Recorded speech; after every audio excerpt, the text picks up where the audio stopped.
he fears the Russian people. Rising up is probably too strong at this stage. Putin's real fear isn't losing the war. It's Russians find out what is actually costing them. A former British colonel explains why, and why China just said no to funding his pipeline. Vladimir Putin has never lost a war in the way generals usually measure defeat. No surrendered capital, no signed capitulation, no tanks rolling backward past a map line. But according to a former British Army colonel named Ingram, that's not the kind of defeat Putin is actually afraid of. What scares Putin isn't defeat, Ingram says, it's Russians feeling this war's cost. That distinction matters more than it sounds.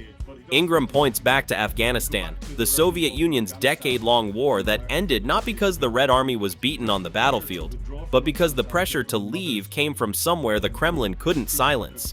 Soldiers' mothers, not generals, not diplomats, mothers demanding to know why their sons weren't coming home.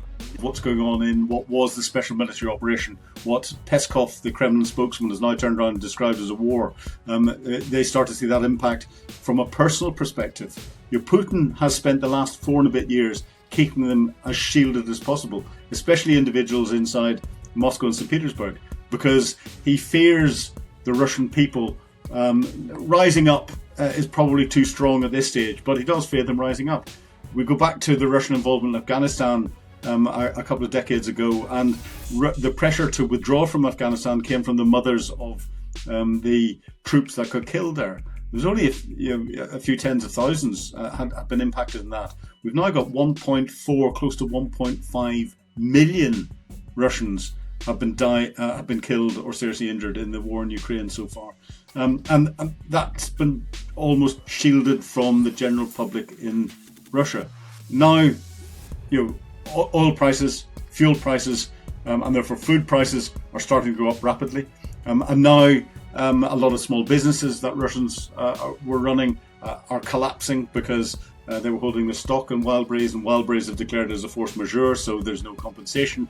And then to cap all of that, they can't get their equivalent of their Amazon Prime deliveries. Because the fact. Now put a number next to that history. Nearly 1.5 million Russians have been killed or wounded in Ukraine. 1.5 million. And by Ingram's account, most of that cost has been kept hidden from the Russian public, tucked behind state media, behind quiet burials in small towns far from Moscow's cameras. The war goes on not because the human price is small, but because the state has worked hard to keep that price invisible to the people paying it. Which is why the Kremlin's real vulnerability may not be a Ukrainian counteroffensive. It may be the day the hiding stops working. The day enough mothers, enough families, enough small towns start comparing notes and the true scale of the cost becomes impossible to keep contained. That's the Afghanistan playbook. Not military collapse, but a home front that stops believing the story. And there's a second thread here, this one about money, not blood. Ingram describes a recent meeting between Putin and Xi Jinping where Putin came asking for something concrete. He wanted China to build and fund a new gas pipeline from Russia. Xi's answer was polite, and it was a no. China would be happy to buy the gas. China was not willing to build it and was not willing to pay for it. My read, Ingram says, is that China no longer trusts Russia to guarantee its investment safety. Sit with that for a second. This is Russia's most important remaining partner, the country propping up its wartime economy through energy purchases, declining to put its own capital into Russian infrastructure.